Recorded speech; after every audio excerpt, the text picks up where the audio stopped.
बड़ी खबर आपको बता रहे हैं, बीजेपी की एक और लिस्ट जारी हो गई है। उम्मीदवारों के नामों का ऐलान हो गया है।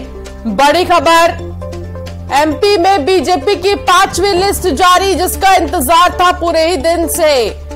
उम्मीदवारों के नामों का ऐलान हो गया है, सूची सामने आ गई है। एमपी में लगभग 94 उम्मीदवारों के नामों का ऐलान नहीं हुआ था, लेकिन मौजूदा समय में 92 उम्मीदवारों के नामों का ऐलान कर दिया गया है। 2 सीटें विदिशा और गुना दोनों को ही होल्ड पर रखा गया है। उम्मीदवारों के नामों का ऐलान हो गया है। बीजेपी ने एक और लिस्ट जारी कर दी है और एमपी में भारतीय जनता पार्टी की 5वीं लिस्ट जारी कर दी गई है। और अब अगर हम बात करें अंबिकापुर की, तो अंबिकापुर में बीजेपी प्रत्याशी के बात करें तो लगातार सुगबुगाहट तेज है। तो दूसरी तस्वीर छत्तीसगढ़ में भी सुगबुगाहट है कि कांग्रेस लिस्ट जारी कर सकती है 7 उम्मीदवार जो बचे कुचे हैं। लेकिन मध्य प्रदेश की अगर हम बात करें तो मध्य प्रदेश की एक और सूची जारी करने की बात सामने आ रही है। उम्मीदवारों के नामों का ऐलान, एमपी में बीजेपी की 5वीं लिस्ट जारी हो गई है। बड़ी खबर आपको बता रही है, उम्मीदवारों के नामों का ऐलान। इससे पहले न्यूज 18 मध्य प्रदेश छत्तीसगढ़ आपको संभावित चेहरों के नाम भी बता रहा था कि आखिर कौन कहां से चुनावी मैदान में हो सकता है। फिलहाल अगर बात करें मध्य प्रदेश की इस 5वीं लिस्ट की, तो मध्य प्रदेश की इस 5वीं लिस्ट को काफी अहम माना जा रहा है, क्योंकि शिवराज सरकार के 9 मंत्रियों की सीट पर टिकट का ऐलान होना बाकी था। इसमें मंत्री उषा ठाकुर, इंदर सिंह परमार, गौरी शंकर बिसेन, ओपीएस भदौरिया, राम खेलावन पटेल, सुरेश धाकड़, ब्रजेंद्र सिंह यादव और महेंद्र सिंह सिसोदिया का टिकट होल्ड रखा गया। और अब देखना होगा कि इन्हें कहां से चुनावी मैदान में उतारा है। यशोधरा राजे सिंधिया ने स्वास्थ्य कारणों से चुनाव लड़ने से मना कर दिया था। कुछ मंत्रियों के टिकट कट भी सकते हैं। कहा जा रहा है कि इनकी संख्या 5 है। अभी संभावना यही जाहिर की जा रही है।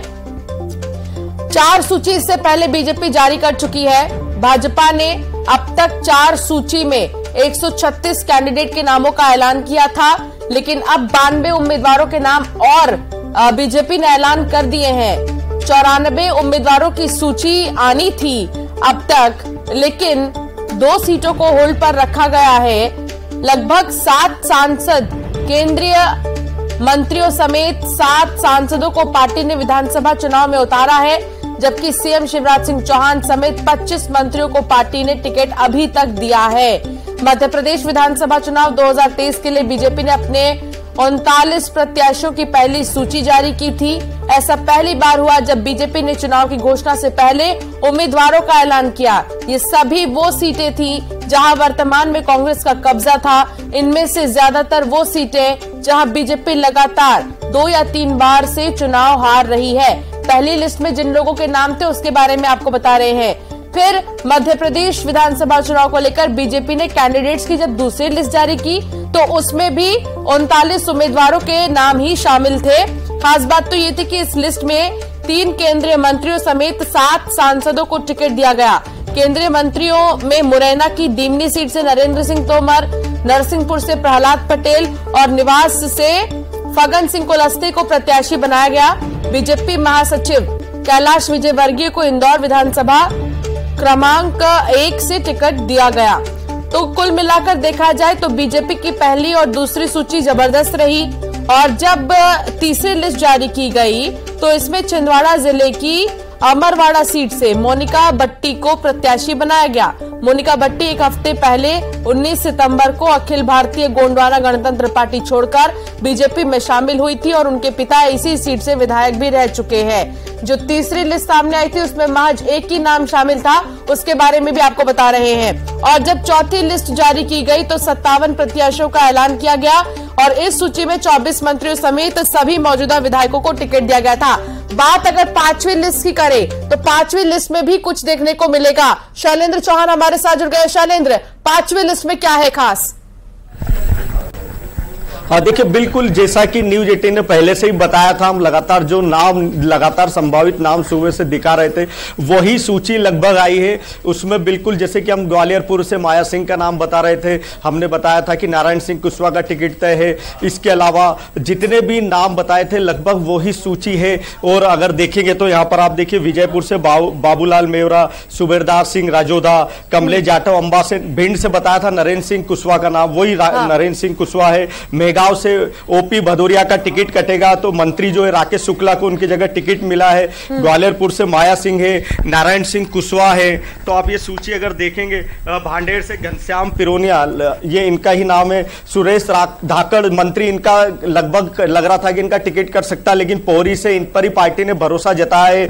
वैसे ही शिवपुरी से देवेंद्र कुमार जैन, कोलारस से महेंद्र यादव वही नाम है। इसके अलावा बमोरी से महेंद्र सिंह यादव को लेकर बड़ी अटकलें थी कि इनका भी टिकट कर सकता है मंत्री, लेकिन इन्हें मौका मिला है। ये बात हमने बताई भी थी कि महेंद्र सिंह सिसोदिया का नाम है सूची में और पार्टी उन पर फिर भरोसा जता रही है। वैसे ही अशोकनगर से विधायक जजपाल सिंह पर भरोसा जताया है। ब्रजेंद्र सिंह यादव, ये भी मंत्री है मुंगावली, इनका भी नाम वापस से है। महेश राय बीना से हैं। टीकमगढ़ से राकेश गिरी को मौका दिया है, यहां पर टिकट को लेकर अटकलें थी, लेकिन राकेश गिरी को मौका। हरिशंकर खटीक पूर्व मंत्री हैं, इन्हें वापस से मौका मिला है। शिशुपाल यादव 2020 का उपचुनाव जीते थे, उन्हें फिर से मौका मिला है। निवाड़ी से विधायक अनिल जैन को फिर से रिपीट किया गया है। चंदला से दिलीप अहिरवार, ये आजाद सीट है, इस पर दिलीप अहिरवार को मौका मिला है। बिजावर से राजेश शुक्ला। दमोह से एक चौंकाने वाला है निर्णय, क्योंकि जैन मलिया को लेकर पिछले चुनाव में था कि उम्र दराज है, उनका टिकट काटा जा सकता है। वो बार बार बेटे सिद्धार्थ मलेरिया के लिए टिकट मांग रहे थे, लेकिन पार्टी ने एक बार फिर जैन मलैया को पर ही भरोसा जताया, क्योंकि उपचुनाव में दमोह सीट भाजपा हार गई थी, तो भाजपा ने एक बार फिर उन पर ही भरोसा किया है। इसके अलावा अगर हम देखते हैं तो आपको धर्मेंद्र सिंह लोधी, जबेरा से एक नया चेहरा, जबेरा से नया चेहरा है। हट्टा से उमा खटीक पर फिर भरोसा जताया गया है। पवई से प्रहलाद लोधी को टिकट दिया गया है। प्रतिमा बागरी रेगांव में उपचुनाव हार गई थी, उन्हें वापस से मौका मिला है। नागो से नागेंद्र सिंह पूर्व मंत्री रहे हैं, उन्हें फिर से मौका मिला है। राम खिलावन पटेल ये मंत्री थे, इनकी सीट डेंजर जोन में थी, लेकिन पार्टी ने यहां पर कोई रिस्क नहीं ली है। ऐसा माना जा रहा था गुजरात पैटर्न या कर्नाटक पैटर्न पर अगर टिकट तय हो तो हो सकता है कि इन मंत्रियों के टिकट कटे, लेकिन राम खिलावन पटेल पर फिर से भरोसा जताया। सेमरिया में केपी त्रिपाठी, यहां पर चेहरा बदला गया, विधायक है, उनका टिकट काट कर केपी त्रिपाठी विधायक, हाँ उनको काटा। तिहोतर से चौंकाने वाला नाम सिद्धार्थ तिवारी, ये 2 दिन पहले ही भाजपा में ज्वाइन किए थे। ये विधानसभा अध्यक्ष जो श्रीनिवास तिवारी थे उनके पोते हैं, और सुंदरलाल तिवारी पूर्व सांसद के बेटे कांग्रेस से आए थे, इन पर पार्टी ने भरोसा जताया है। तो यहां पर अब जातिगत समीकरण होंगे, यहां ब्राह्मण और ब्राह्मण चुनाव मैदान में होंगे।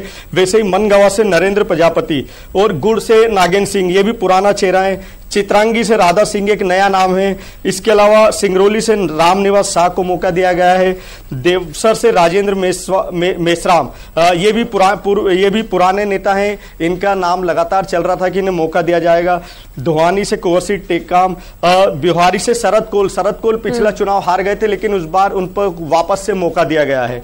बांधवगढ़ से शिव नारायण सिंह, बांधवगढ़ से विधायक शिव नारायण सिंह को एक बार फिर से भाजपा ने मौका दिया है। शिव नारायण सिंह का नाम लगातार यह था कि उनके पिताजी ज्ञान सिंह भी सांसद रहे, पूर्व मंत्री रहे, बड़ा नाम है, तो उन पर फिर से पार्टी ने, तो कहीं ना कहीं इस सूची को देखकर लग रहा है कि पार्टी ने रिस्क नहीं लिए। पार्टी ने यह तय किया कि पुराने चेहरों पर ही मौका भरोसा किया जाए। प्रणय पांडे बाहोरी बंद से उन्हें टिकट दिया गया है। इनके पिता भी प्रभात पांडे लगातार मंत्री रहे, पुराने नेता रहे हैं, उन्हें मौका मिला है। जबलपुर उत्तर से जरूर अभिलाष पांडे भाजयुमो के प्रदेश अध्यक्ष रहे हैं, बिल्कुल युवा चेहरा, यहां पर बड़ी अटकलें थी। जबलपुर उत्तर से कुछ बड़े नाम थे यहां पर, जो इसके पहले लगातार हरजेंद्र सिंह जीत बब्बू जो कि मंत्री रहे हैं, वो यहां पर विरोध कर रहे थे। उन्होंने खुला पार्टी का विरोध किया था कि अगर अभिलाष को टिकट मिला तो बगावत करेंगे, लेकिन पार्टी ने सब बगावत को दरकिनार करके सीधे अभिलाष पांडे पर मौका जताया, बिल्कुल युवा चेहरा। सिहोरा से संतोष बरबड़े, इन्हें भी नया चेहरा है। मंडला से संपत्तिया उइके को मौका मिला, विधायक भी रही है, बड़ा आदिवासी चेहरा है, उन पर फिर भरोसा जताया गया है। अब बालाघाट की बात करें, बालाघाट पे गौरी शंकर बिसेन का नाम था। गौरी शंकर बिसेन मंत्री है, उन्हें 2 महीने पहले मंत्री बनाया गया था, उम्र दराज है। उन्होंने यही की बात कही थी कि उनकी जगह उनकी बेटी को मौका दिया जाए, तो पार्टी ने उनकी बेटी को ही टिकट दिया है। मौसम बिसेन यहां से मैदान में होगी। प्रदीप जायसवाल निर्दलीय विधायक थे, वारा सिवनी से, कांग्रेस को समर्थन दिया था, बाद में भाजपा के पाले में आ गए। प्रदीप जायसवाल भी अभी भाजपा ज्वाइन की, उन्होंने भी 4 दिन पहले, उन्हें भी टिकट दिया गया है। ऐसे ही केवलारी से राकेश पाल सिंह अच्छा चेहरा, नए चेहरा है। लखनऊ से विजय उइके, तेंदुखेड़ा से बड़ी चर्चा थी कि संजय शर्मा जो विधायक है उनको भाजपा में लाकर चुनाव लड़ा जा सकता है, लेकिन कांग्रेस ने अपनी सूची में उन्हें उतारा, तो उनके सामने पार्टी ने विश्वनाथ सिंह को उतारा। यहां रोचक मुकाबला देखने को मिलेगा। ऐसे ही चुराई से जरूर चौंकाने वाला विधायक रमेश दुबे का टिकट कट गया है। यहां पर विधायक रमेश दुबे का लगातार 3 बार के विधायक टिकट काट दिया गया है। यहां लखन वर्मा नया चेहरे को मौका दिया गया है। जैसे ही हेमंत खंडेलवाल बैतूल से पिछला चुनाव हारे थे, ऐसा लग रहा था कि हेमंत खंडेलवाल की जगह कोई नया चेहरा होगा, तो यहां पर वापस से हेमंत खंडेलवाल पर पार्टी ने भरोसा जताया। यहां पर रोचक है कि कांग्रेस का भी उम्मीदवार घोषित होना बाकी है। एक ही सीट कांग्रेस की जो होल्ड है वो बैतूल सीट है। पांचवी लिस्ट में शैलेंद्र 5वीं लिस्ट में बात करें अगर शिवराज के 9 मंत्रियों की, तो उन्हें नाराज नहीं किया गया।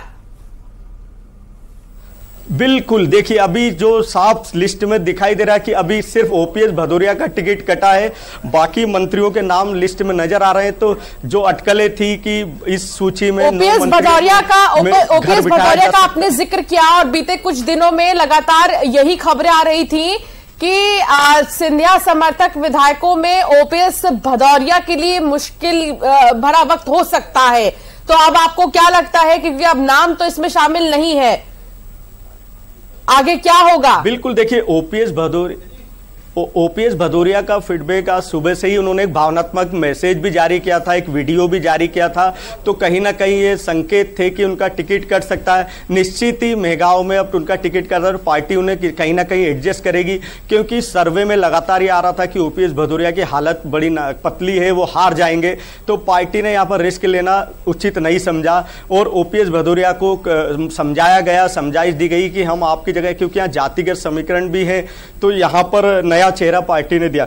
दूसरा हम बात करें, होशंगाबाद में बड़ा रोचक मुकाबला होगा, चुनावी मुकाबला। यहां पर पूर्व विधानसभा स्पीकर डॉक्टर सीतासरन शर्मा फिर से मैदान में होंगे। इनके सामने इनके ही सगे भाई कांग्रेस से गिरजा शंकर शर्मा प्रत्याशी है, तो दोनों सगे भाई चुनाव मैदान में आमने सामने होंगे। यहां पर डॉक्टर राजेश शर्मा दावेदारी कर रहे थे, लेकिन कांग्रेस के टिकट के बाद भाजपा ने सीतासरन शर्मा पर ही भरोसा जताया है, तो यहां रोचक मुकाबला होगा दोनों भाइयों के बीच। ठाकुरदास नागवंशी पिपरिया से इनका टिकट भी विधायक है, सुरेंद्र पटवा विधायक है भोजपुर से, इनका मुकाबला राजकुमार पटेल से होगा, तो यहां पर एक अच्छा टिकट फाइट देखने को मिलेगी। बसोदा से हरि सिंह रघुवंशी का नाम लंबे समय से चल रहा था, पैनल में सर्वे में आगे था, उन्हें मौका मिला। कुरवाई से हरि सिंह सप्रे विधायक पूर्व रहे हैं, इन्हें मौका मिला है। तो यहां पर भी शमशाबाद से भी चौंकाने वाला विधायक राशि सिंह का टिकट काट दिया गया, महिला विधायक थी, उनका टिकट काटा गया। यहां पे सूर्य प्रकाश मीणा पूर्व मंत्री, उनका टिकट पिछली बार कटा था, उसके पहले वो मंत्री रहे शिवराज सरकार में, उनको 5 साल घर बिठाया गया, अब उन्हें वापस से शमशाबाद से मौका मिला है। मौजूदा लिस्ट के बारे में आगे वापस से आप आइएगा, उससे पहले विदिशा और गुना, इन दोनों ही जगहों के उम्मीदवारों के नामों का ऐलान अब तक नहीं किया गया। और गुना की अगर मैं बात करूं तो गोपीलाल जाटव 2018 में 71% वोटों से जीते थे, बहुत ज्यादा वोट परसेंटेज था उनका और अच्छे खासे वोट मिले थे, लेकिन अभी कहां पेच फंस रहा है? देखिए, गुना और विदिशा सीट पर निश्चित ही पार्टी बार बार मंथन करेगी, क्योंकि गुना सीट